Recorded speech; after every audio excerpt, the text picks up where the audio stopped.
Hey guys, John here. So I have officially made the switch over to Bitwig from FL Studio, and there's lots of different reasons why I did that. And in today's video, I kind of wanted to share the top three ones that really made me solidify the decision in switching DAWs, because switching DAWs is kind of a big thing, right? You have to learn the new workflow, the interface, the entire program, the new shortcuts. There's quite a lot to learn and digest, right?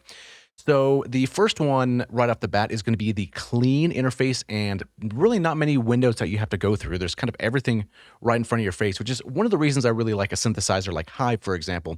There's not really too many page diving, and it's just really nice that everything's kind of in front of you. So for example, we have our arrange window, which, this is pretty basic, right? This is our timeline where we put all our tracks and things like that. And then we have a mix window, which is nice. We can go and mix things if we're not in the mood to arrange things. We just want to kind of balance stuff out, and maybe our mix is already done or our arrangement's done and we just want to mix things. And it's kind of nice to have a separate spot for that. And then we have edit if you want a little bit bigger of a window to work in. So that's kind of the windows that we're going to be jumping through, which is kind of really cool. So as far as the clean interface goes, everything to me seems very organized and it's easy to find. If I've ever been looking for something, it's really not hard to find, right? It's kind of just right where you would expect it to be. So that's kind of the top main one, because in a lot of my sessions, sometimes if I'm in a really creative mood, I'll just write a lot of stuff and I kind of don't really worry about organization because it's flowing. You have to get the information out or the song out. You don't want to really work on organizing while you're being creative, which is kind of a left brain, right brain kind of thing. So a lot of the times in my sessions, I'll write something in FL, almost maybe a full track sometimes like a sitting session, and I'll go and fix it up later and stuff like that. But I find that if I'm in that mode and then things start to get really unorganized and things are kind of everywhere, I'm not really naming things properly. The song turns out cool, but then later on, I'm like, oh man, I have to spend a day and just reorganize, color code, all that sort of thing. And I haven't really experienced that so much in Bitwig, which is really nice.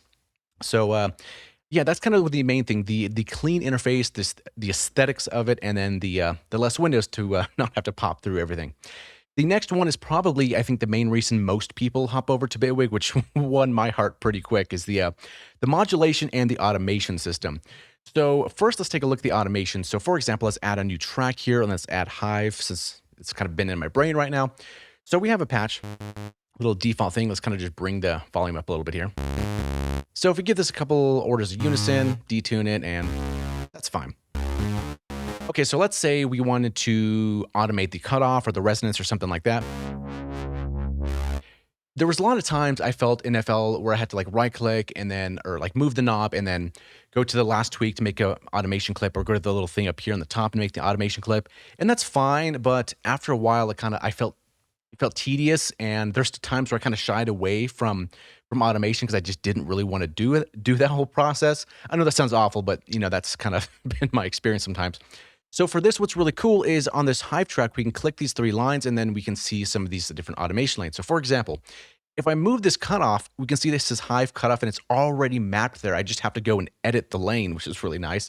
If I want to do the resonance, I click on the resonance and it's already there, or the detune or the mix or the pan.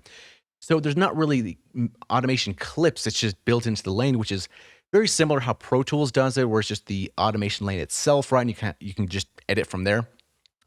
So, I mean, obviously this is a little bit more intuitive than Pro Tools, but anyway, so if we go to the cutoff here, and I'm like, okay, let's look at our window, and let's say we want to put a point here, and then maybe a point here, and then maybe here at the end of this clip, and we can bring it up, something like that. And then let's actually make a clip right here. We can double click, and there it goes. It populates, and then maybe something kind of like this here. We could just drag this for a full bar, something like that, right? And then we press play. We can see that the automation is already applied, which is really cool. And then let's open up Hive again and click this window, and let's say, okay, now we want to do a little bit of resonance. We click on the resonance, and there's our lane already ready for us like that. It's pretty nice. So we can put a point here, maybe one in the middle like that, I guess right here, and then one at the end, maybe do something like a triangle shape or something like that. Something kind of like that. That's pretty cool. So if we look at Hive again and watch this move, click play right over here. So just that alone, I was like, this is pretty nice. It's so intuitive, so easy to use. Now it's kind of like, I want to automate or modulate everything. That's pretty awesome, right? So that's kind of something I really, really liked. So for example, let's delete this track and maybe let's bring in something else. Let's say, for example, You know what, let's just do Hive again, whatever. Okay, so the next thing is going to be the modulation system, right? So it's a little bit different than the automation lane. So for example, let's say I have Hive, right? We're clicking on Hive, we press D for our devices. And let's say instead of modulating this or automating this on the lane, we want to do an LFO. Now we can do that in the synth, absolutely. We have two here, and we can maybe even do some of the stuff with the shape sequencer, absolutely. However, we have so many different options available to us inside Bitwig itself, which is really cool. So as we're moving these different buttons, we can see that this stuff changes down here. So if I'm clicking on the cutoff, we're kind of targeting the cutoff. So for example, let's give us some unison again, maybe 5. Okay, so we have something like that, which is pretty cool. And then actually, we're on our D2. Let's go back to the cutoff real quick because we just changed that. So we have our cutoff and we want to modulate this with an LFO, for example. So we have Hive here. We can see that this is our device, right, of how we can open up the track. But down here at the bottom, we click this to open up these modulators, and we have these 3 pluses. So we click on the first one, and we say, okay, what do we want to modulate this cutoff with? Let's say LFO, right? So LFO. And for this, let's check out the classic LFO. So here we can see this sine wave moving, our LFO. And if we click this, now we have all the options available to us. So here we can see it's in hertz, and then we can see that this is in beats, right? And what's really nice is Bitwig comes with this interactive manual. So if you're ever unsure what things are, and I've done this quite a bit, is you press F1, and then we see all the information of what all these different parameters do, right? And we can kind of read, and we can actually change this in real time. As I'm moving these here, you can see it down here is actually applying. So it's like a live interactive manual built into the program itself, which is just genius, really. Okay, so we have this LFO, right? So let's say, for example, we want to do this in beats, and then let's say maybe eighth notes. And then, okay, we like this LFO. Now we want to control the cutoff. So how do we do that, right? So we click this little button here, and this is going to blink at us. And then we go to our cutoff, and we give it some depth, something like that. And then we unclick it to not assign more. And then now we can see this is moving the whole time.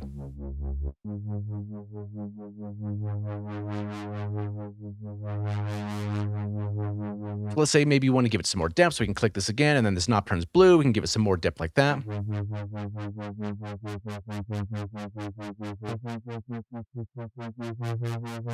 So that's pretty cool as well. And also, if you look down here, we have this thing called per voice, which is kind of cool. I've been playing around a lot with Hive, right? So you can do a lot of per voice modulation. So if we click this here, so now each note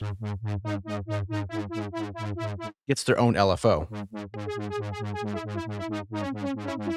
And we can see how these dots populate for each different voice.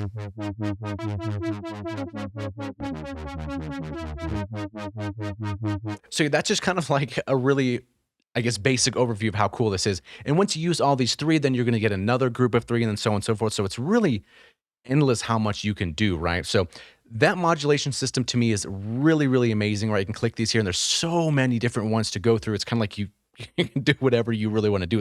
It's a sound designer's dream, this DAW here. So one of the next ones here, so I guess let's delete this here. And our next one is going to be the stock plugins themselves, right? Because I know sometimes we get into that mode where we want to get all these different plugins out there, get this chorus plugin, this delay, this synth, so on and so forth, right? I get that.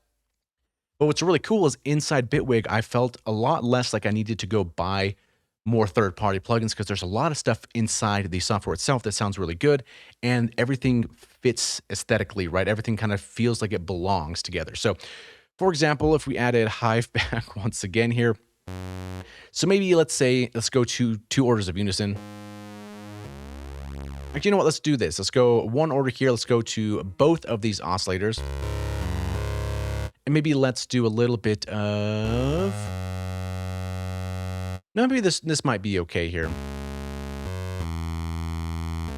Yeah, this should be fine. Let's get 2 here, maybe a little... Maybe 2 orders for 2 or something like that. I don't know. Okay, this might be kind of fine. We could have just done 4, but whatever. Anyway, so we have this basic sound. Right? Nothing too crazy. So what's really cool is, let's say I have this. So one thing that's kind of speaking out to me is like, maybe I want a chorus on here. So down here in our devices panel, we can hit this plus and let's type in chorus, right? So we can click on the chorus plus or the regular chorus, whichever one you want.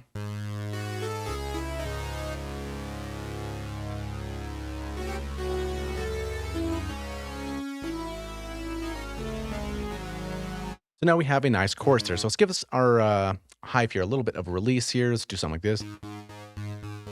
And since we're using both of them, we can copy and paste this to the other amp. Okay, that's cool. Okay, pretty fun. Now, let's say we want maybe, I don't know, a delay or something like that. Let's press this plus and let's select delay. And we have quite a few different ones to pick from. We have delay plus 1, 2, and 4. So if we click delay plus, for example,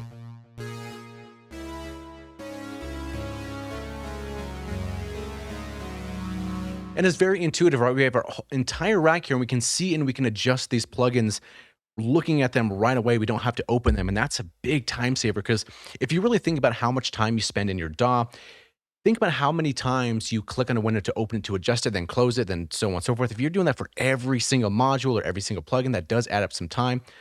For example, that's why I put a lot of shortcuts on my macros on my mouse, so it saves a little bit of time. And this is a huge time saver.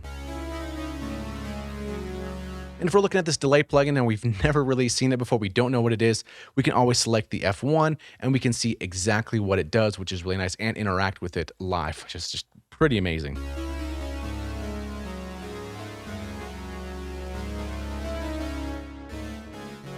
Okay, cool. So let's say we want to do a reverb, right? So we could put this on Ascend, which is a great idea, right? So this is one other thing that I really liked about Bitwig. So if we right-click here and then we say, okay, we want a new effects track. So we have a new effects track and we click this here, right? So we have this effects and let's say we want to add a reverb. So let's put in reverb and then we double click this here. Now we have our reverb assigned to this. So we have our effects track and we have our reverb applied to that, which is really cool. And we can add on EQs and, adjust the reverb itself. But anyway, so let's say I'm over here on Hive. Now down here at the bottom, I already have my sends are already there. I don't have to route it something. It's just there once I have an effects track, which is really cool. So we have this one called reverb, right? Which is this guy here.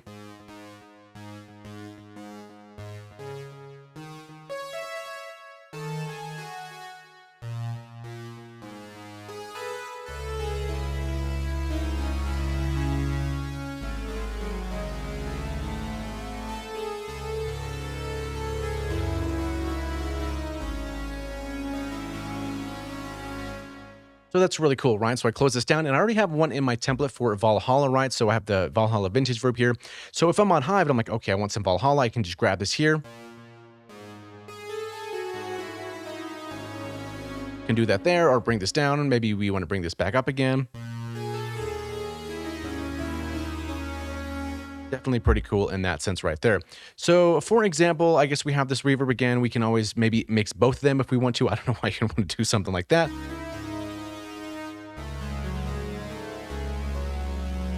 You can do that as well. You can do that on delays, which is probably maybe a little bit better idea to put it on the effects track, but it's really up to you how you want to do that. But that was kind of like the main things that really pushed me forward to moving over to Bitwig.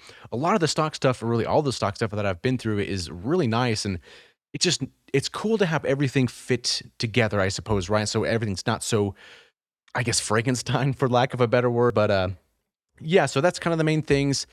I guess really the last month was kind of fun to go through it, right? If you're ever switching to a different DAW, just kind of push through that phase of like, I wish my old DAW, or I wish this DAW did what my old one did, and so on and so forth, right? There's obviously things I'm going to miss about FL, which I'm not going to just completely never use it again. That's not the point of this video, but kind of just, new things, new workflows could be a lot of fun. And especially the grid is something that I've been having a lot of fun in. Oh man, it's so wild just to sit around at like 2 in the morning and make some interesting stuff in the grid. So yes, so look forward to some of those videos in the future and a lot of cool Bitwig content coming up very soon. So yeah, thank you for watching. If you are already a Bitwig user, you probably know every single thing I'm talking about. But for me, coming from a different DAW, especially FL Studio, to seeing how intuitive and how nice this type of workflow is, it's really amazing, and it kind of really excites me to make some more tracks and a lot of new content coming forward, or going forward, right? That's what we say, going forward, not coming forward. That's kind of weird. But anyway, so thank you so much for watching. If you have Bitwig and I know you guys know a lot of those cool little tricks, please share them in the comments below because I love learning new things. So yeah, thanks so much for watching, and we'll see you in the next video.